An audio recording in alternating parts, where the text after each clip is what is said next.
মাত্র 20 টাকা খরচ করে আপনারা এই মিষ্টি পাউরুটিটা বানাতে পারবেন, যেটা বেকারিতে প্রায় 100 থেকে 150 টাকার মতো নেয়।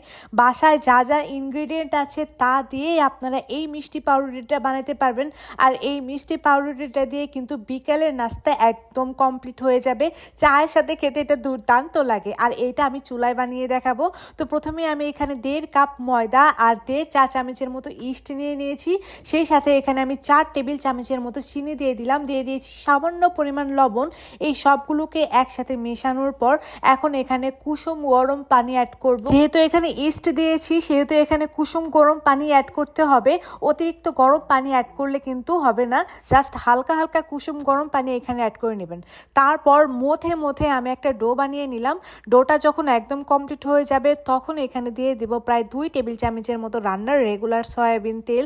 তেলটা দিয়েও এটাকে প্রায় 5 মিনিটের মতো আমি মথে নিয়েছি। তেলটা ডোয়ের সাথে খুব ভালোভাবে মিশিয়ে নিয়েছি। এখন এটাকে রেস্টে দিয়ে দিয়েছিলাম প্রায় 2 ঘন্টার জন্য। 2 ঘন্টাতেই এটা কিন্তু অনেকটাই রাইস হয়ে গিয়েছে। এখন যেহেতু শীতের দিন একটু বেশি টাইম লাগবে, গরম দিন হলে প্রায় 1 ঘন্টাতেই হয়ে যায় এই রাইসটা।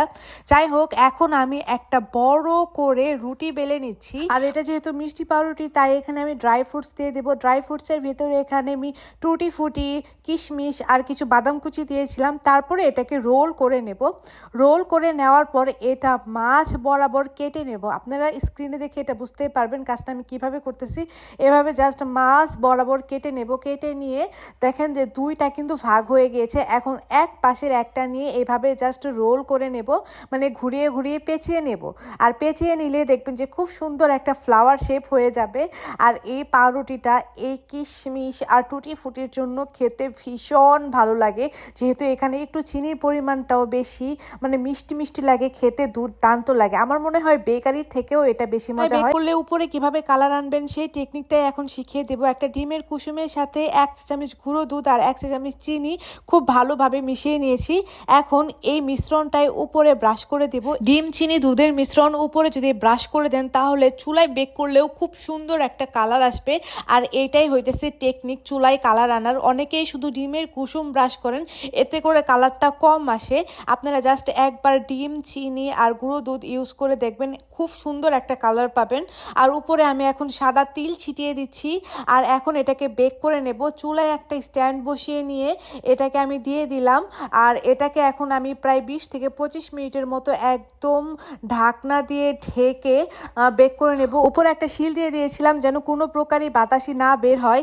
আচ্ছা, এখানে আমি আরও একটু কাজ করেছি, সেটা হইতেছে আমি পরবর্তীতে এটা খুলে উপরে আরও একটা উঁচু স্ট্যান্ড দিয়েছিলাম যেন এটা আরেকটু উঁচু হয় এবং উপরের যে ঢাকনার তাপটা আছে উপরে লাগতে পারে, এর জন্য আমি এটা একটু উঁচু করেছিলাম যেন খুব সুন্দরভাবে আমার পাউরুটিতে কালার আসে।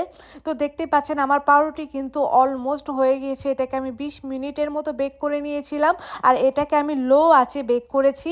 বেক করার পর দেখতেই পাচ্ছেন ওভেনের মতো খুব সুন্দর একটা কালার এসেছে। আপনারা যদি এইভাবে পাউরুটি বাসায় বানান, আমার মনে হয় না আপনারা আর কিনে খাবেন পাউরুটি।